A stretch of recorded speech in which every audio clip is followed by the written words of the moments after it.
Hello aspirants, तो आज हम डिस्कस करेंगे प्रोग्रेसिव ग्रुप टास्क के बारे में। हमने ऑलरेडी इन डिटेल वीडियो बना रखी है ग्रुप प्लानिंग एक्सरसाइज में, ग्रुप प्लानिंग एक्सरसाइज के ऊपर। तो अगर किसी भी कैंडिडेट को उस चीज़ में डाउट है तो वो मेरे प्रीवियस वीडियो में जाके देख सकता है वो चीज़। तो आज हम डिस्कस करने वाले हैं वो टास्क जो GTO में 3rd नंबर पे कंडक्ट किया जाता है।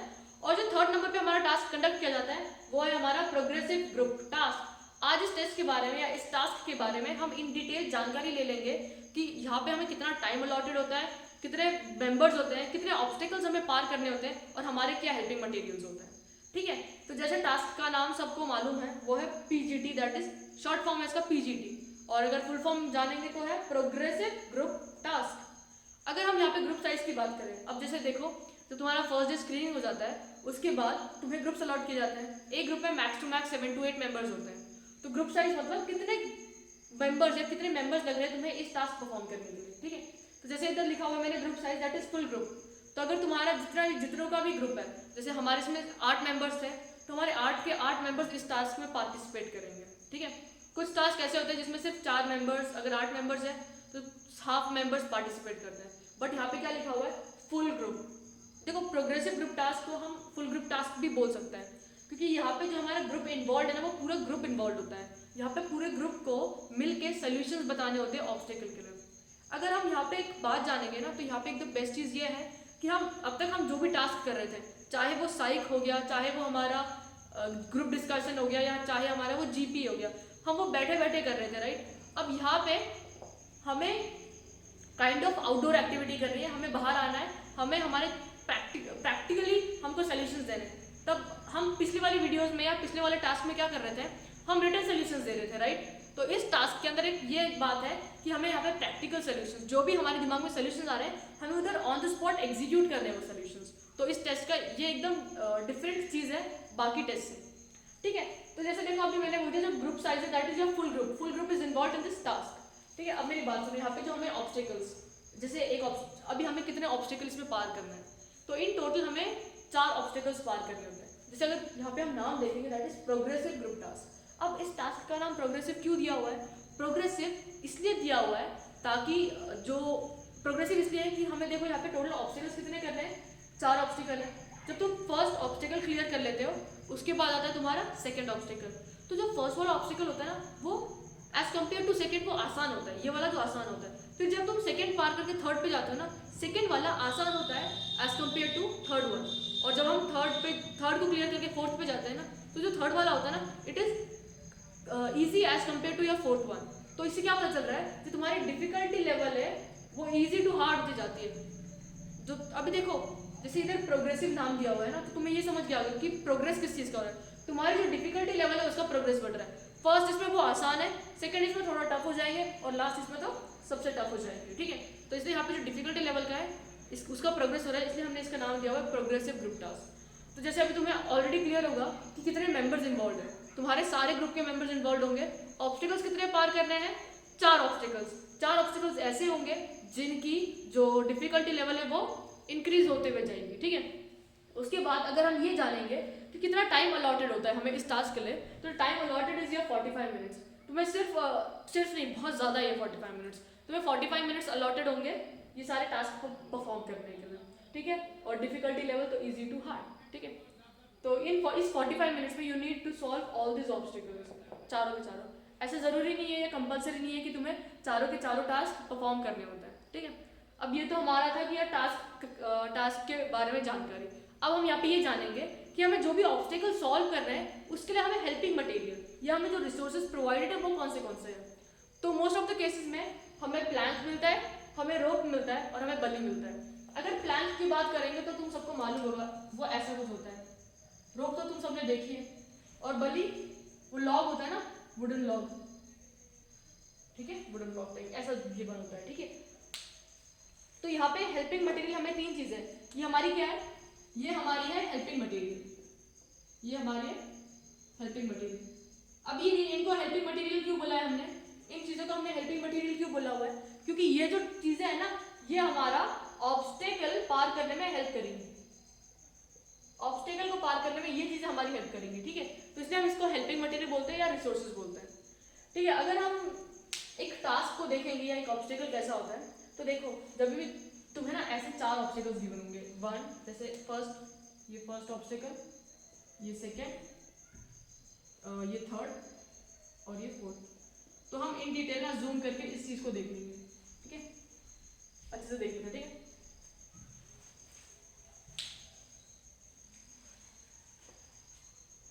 तो देखो अगर हम सिर्फ ऐसे तुमको कितने टास्क होंगे, 4, तो हम सिर्फ अभी कोई एक पर्टिकुलर टास्क उठा के हम परफॉर्म कर रहे हैं। तो देखो जब तुम जो भी तुम्हारे कितने भी ग्रुपमेट्स होंगे ना, वो स्टार्ट लाइन पे खड़े होंगे। ये जो लाइन है ना, ये तुम्हारी स्टार्ट लाइन है, ये तुम्हारी स्टार्ट लाइन है। तो इस लाइन के उस साइड सारे कैंडिडेट्स खड़े होंगे, और मेक श्योर ये नहीं होना चाहिए कि कोई कैंडिडेट उस स्टार्ट लाइन के आगे खड़ा हो, ठीक है। तो सारे कैंडिडेट्स को स्टार्ट लाइन के पीछे खड़ा होना होता है। ये तुम्हारी स्टार्ट लाइन होती है, और जैसे ही एक ऑब्स्टिकल खत्म हो जाता है, इसको बोलते हो फिनिश लाइन, ठीक है, ये टास्क, ठीक है। तो अब देखो इधर तुमको ये सारे ऑब्स्टिकल्स को पार करना होता है, ठीक है। अब मेरी बात सुनो, सारे कैंडिडेट्स पहले यहाँ पे खड़े होंगे, उन जो जमीन पे ना तुम्हें प्लैंक रखा जाएगा, बल्ली दी जाएगी और एक रोप दिया जाएगा। अब इन तीनों के अलावा ना, इन तीनों चीज के अलावा तुम्हारे पास एक चीज होता है, that is known as load. अब इससे तुम्हें समझ आ रहा होगा लोड क्या होता है यार।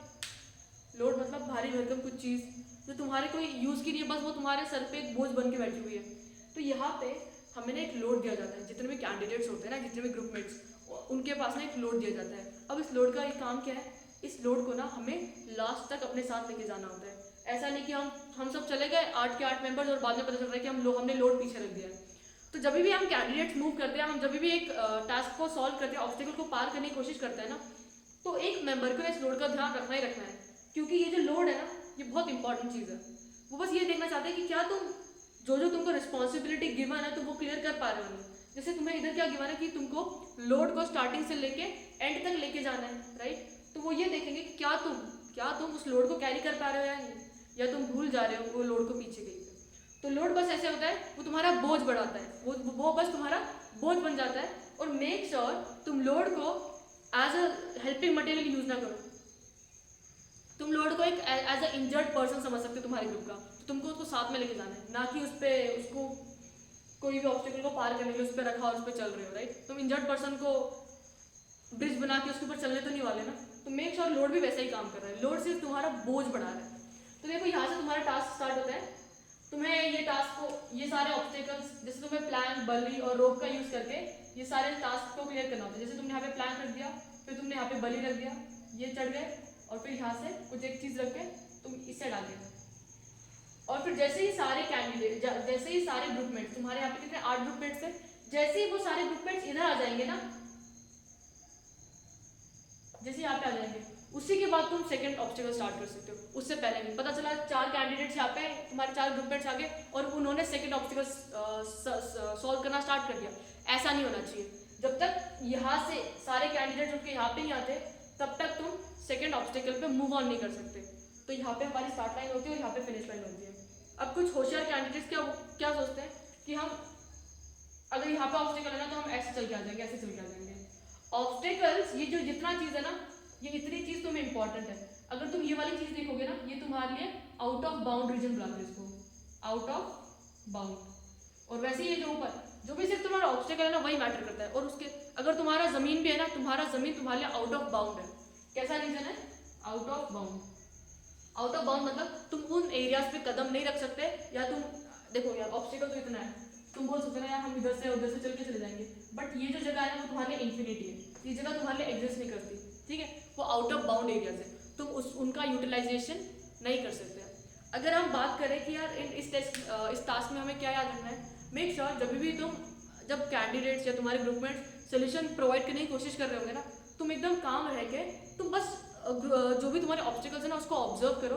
और बस तुम्हें एकदम पता चल गया कि यार ये तरीका लग सकता है इसमें, तो उसके बाद तुम्हारे आइडियाज दे देना उधर, ठीक है। ऐसे झगड़ा वगड़ा मत करना। अगर कोई आइडियाज पुट फॉरवर्ड कर रहा है तो मेक श्योर तुम उन आइडियाज को भी एक्सेप्ट करो। देखो कि क्या इससे हमारे जो ग्रुपमेट्स है वो आराम से पहुंच पाते हैं या नहीं। ऐसा भी हो सकता है कि तुमने एक सोल्यूशन दिया, तुम्हारे कोई भी ग्रुपमेट है उसने भी सोल्यूशन दे दिया, बट ऐसा हो सकता है ना कि जो तुम्हारे ग्रुपमेट का सोल्यूशन है वो बहुत आसान है, जिसको तुम सब टैकल करके सेकंड ऑब्स्टिकल पे मूव ऑन कर सकते हो। तो ऐसे टाइम पे अपने आइडिया को थोड़ा पीछे रख के आगे बढ़ना, क्योंकि ये जो टास्क है ना, बेसिकली ये टास्क तुम्हारा, तुम कितना कोऑपरेटिव हो। अगर इसको उठा देंगे तो ये टास्क बेसिकली क्या चेक करता है, ये जो तुम्हारा टास्क है ना, ये चेक करता है कि बंदा कोऑपरेटिव है या नहीं, बंदा तुम्हारा कोऑपरेटिव है या नहीं। कोऑपरेटिव के साथ साथ वो ये भी चेक करता है कि तुम्हारे ग्रुप में कितनी यूनिटी है, तुम ऐसे बंदे हो जो सजेशंस एक्सेप्ट कर सकते हो या नहीं, या सिर्फ तुम खुद ही के सजेशंस थोप रहे हो। ठीक है, तो मेक श्योर यार ये ग्रुप टास्क है तो तुम एक यूनिटी टीम स्पिरिट बना के इस जो भी ऑब्स्टिकल इसको सॉल्व करो। ठीक है, आइडिया तो तुमको देने ही देना है, क्योंकि at the end of the day जो तुम्हारा मेन मोटिव है that is getting recommended, right. तो तुम्हें वहाँ पे अपने पॉइंट ऑफ व्यूज रखने होंगे, जो तुम्हारे आइडियाज है तुम्हें वो रखने होंगे। ठीक है, तो जितना फास्ट तुम्हारा दिमाग चल सकता है उतना फास्ट दिमाग चलाना, और मेक श्योर तुम बहुत सारे आइडियाज प्रोवाइड करने की कोशिश करो। ठीक है, तो basically this was all about your progressive group task. और अब देखो तुम्हें कोऑपरेटिव और यूनिटी एकदम अच्छे से मेंटेन करनी है। Hope you like the video guys, all the best, अच्छे से प्रिपरेशन करते रहो।